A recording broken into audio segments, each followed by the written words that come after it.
প্রত্যেকটা মসজিদের মধ্যে মাদকের ব্যাপারে নেশাপানির সম্পর্কে চেয়ারম্যান মহোদয় প্রত্যেকটা সমাজের মসজিদের মধ্যে চিঠি দিয়েছে। আলহামদুলিল্লাহ বলি। আগে উলামায়ে কেরামরা না করতো, এখনো না করে, আলহামদুলিল্লাহ বলেন। উলামায়ে হযরতরা ওনারা কোরআন এবং হাদিস দিয়ে, কোরআন এবং হাদিসের মধ্যে যা আছে তাই বলে বলে জনগণকে কি করে সতর্ক করে, হেদায়েতের কথা বলে, বাণী বলে, কিন্তু তা কানে যায় না। এখন প্রশাসন, রাষ্ট্রীয় যারা সংসদ সদস্যরা রয়েছে, যারা চেয়ারম্যান, এমপি, মন্ত্রী রয়েছে, মাননীয় প্রাইম মিনিস্টার, আমাদের প্রধানমন্ত্রী, তিনিও উদ্যোগ নিয়েছে যে প্রত্যেকটা গ্রামে গ্রামে, থানায় থানায়, জেলায় জেলায়, পাড়া মহল্লায় যেন মাদক কি মুক্ত হয়ে যায়, মাদক থেকে যেন জনগণ কি হয়, মুক্ত হয়, এদের থেকে যেন নাজাত পায়। আলহামদুলিল্লাহ বলি। আল্লাহ তাআলা এই কাজকে আল্লাহ কবুল করুক, সকলে আমিন বলি। আজকে এই মাদকের ব্যাপারে আমাদের হযরতরা, আমাদের উলামায়ে কেরামরা তারা জীবনটা দিয়ে বলে গেছে, বুঝাইছে, মহাব্বত করছে, ভালোবাসছে, বুকে নিয়েছে, টাকা দিছে, এক চিল্লা দুই চিল্লার জন্য টাকা দিয়েছে, ঠিক কিনা বলেন? তারপরও সংশোধন হইতেছে না।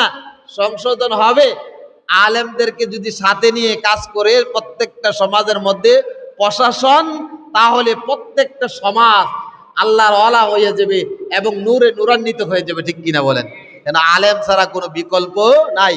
হযরত সুলাইমান আলাইহিস সালাম কত বড় সম্রাট ছিলেন, কত বড় প্রাইম মিনিস্টার ছিলেন।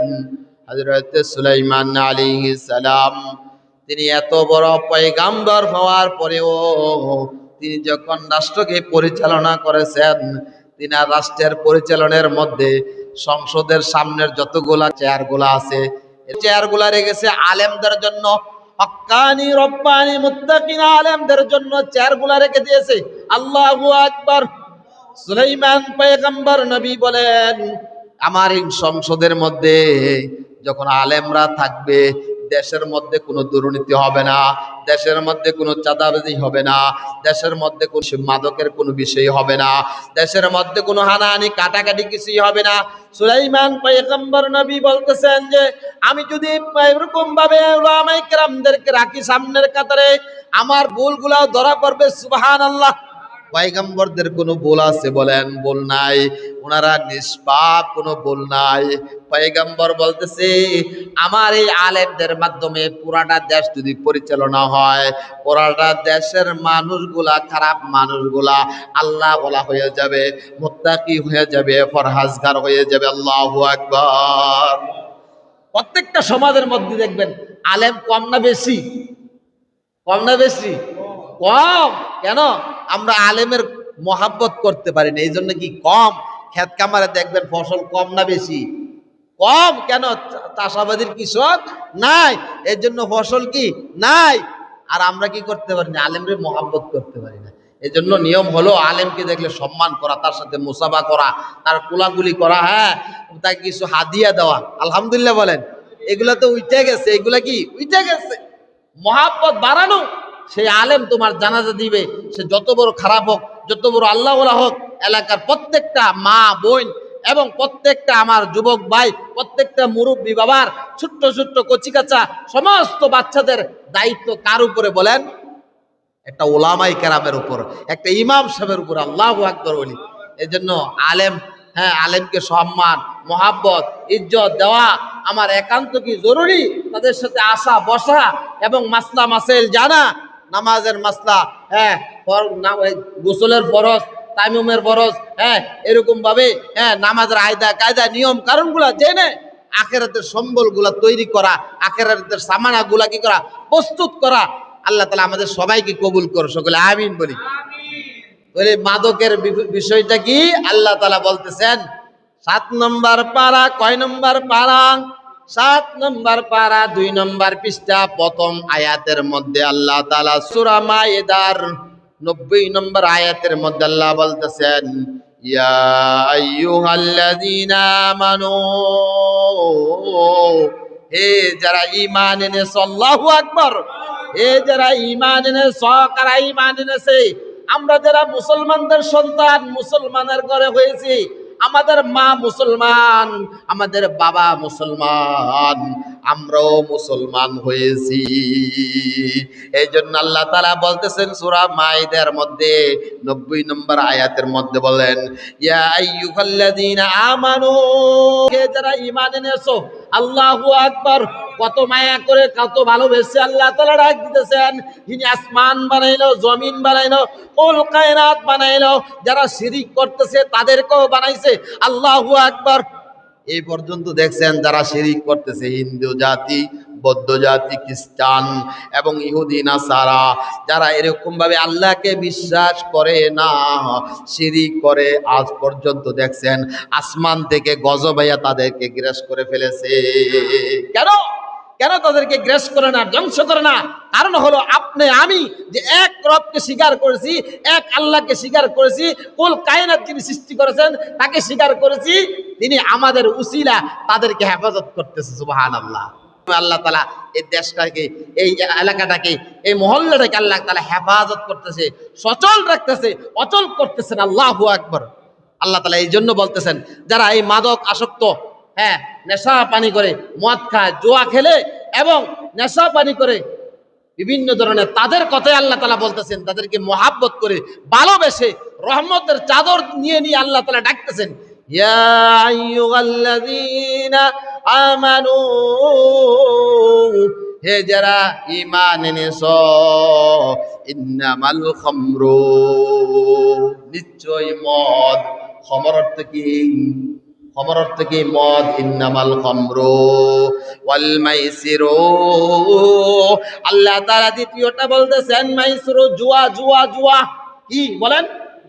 জুয়া। মাইসিরুর অর্থ কি? জুয়া। খামরুর অর্থ কি? মদ।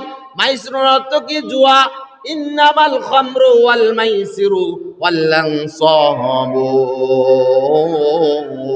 আল্লাহ তাআলা বলতেছেন প্রতিমার দেবী, প্রতিমা চিনি, প্রতিমা, প্রতিমার দেবী, যারা দেব দেবীর এরকম ভাবে পূজা করে, এরকম ভাবে মূর্তি বানাইয়া পূজা করে, আল্লাহ তাআলা বলতেছেন ইন্নামাল খামরু ওয়াল মাইসিরু ওয়াল আনসাবু। এক নম্বর আমি আল্লাহ তাআলা বলতেছি খামার তোমার জীবনকে ধ্বংস করে দিবে, ওয়াল মাইসিরু তোমার জুয়া তোমাকে ধ্বংস করে দিবে, ওয়াল আনসাবু তিন নম্বর হলো প্রতিমার দেবী।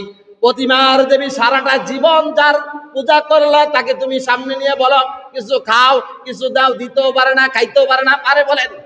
খাইতেও পারে না, দিতেও পারে না। যেই দেবী তার পূজা করে জীবনকে ধ্বংস করে ফেলতেছি, নাউজুবিল্লাহ। ওয়াল আনসাবু ওয়াল আজলাম, আল্লাহ তাআলা বলতেছে ভাগ্য নির্ণয়ের, ভাগ্য নির্ণয়ের তীর। ভাগ্য নির্ণয়ের কি তীর? দেখবেন গ্রামগঞ্জের মধ্যে, পাড়া মহল্লার মধ্যে, বিভিন্ন জায়গার মধ্যে দেখবেন কিছু মানুষ বেলুন নিয়ে আসে, আইসা বলে কি তীরটা দিয়ে এরকম নিক্ষেপ করো, করে কিনা বলেন? আল্লাহ তাআলা বলতেছেন ভাগ্য নির্ণয়ের তীর এইগুলা সবচেয়ে নিকৃষ্ট। রিজসুম মিন আমালিশ শাইতান, রিজসুন অর্থ কি? নাপাক। এর সবচেয়ে বড় নাপাক শিরকি নাপাক, সবচেয়ে বড় কি? শিরকি নাপাক। যে নাপাক দুইলে যায়, আবার এমন নাপাক আছে দুইলেও যায় না, দেখাও যায় না, সেইটা হলো কি? শিরিক। ইন্নাশ শিরকা লাযুলমুন আযীম। মানুষের সাথে জুলুম করলে সে কি হয়? যার উপরে জুলুম করে সে হয় মজলুম, যে জুলুম করে সে জালেম, ঠিক কিনা? সে জুলুম, যে জুলুম করে সে হলো জালেম, যার উপরে জুলুম করা হয় সে হলো মজলুম। ইন্নাশ শিরকা লাযুলমুন আযীম। আল্লাহ তাআলা দুনিয়ার বাসীকে বলতেছেন আমি যে আকাশ, চন্দ্র, গ্রহ নক্ষত্র, সূর্য, গ্রহ নক্ষত্র বানাইলাম, তোমরা যে এই শিরিক গুলা করতেছো, আমার প্রতি জুলুম করতেছো।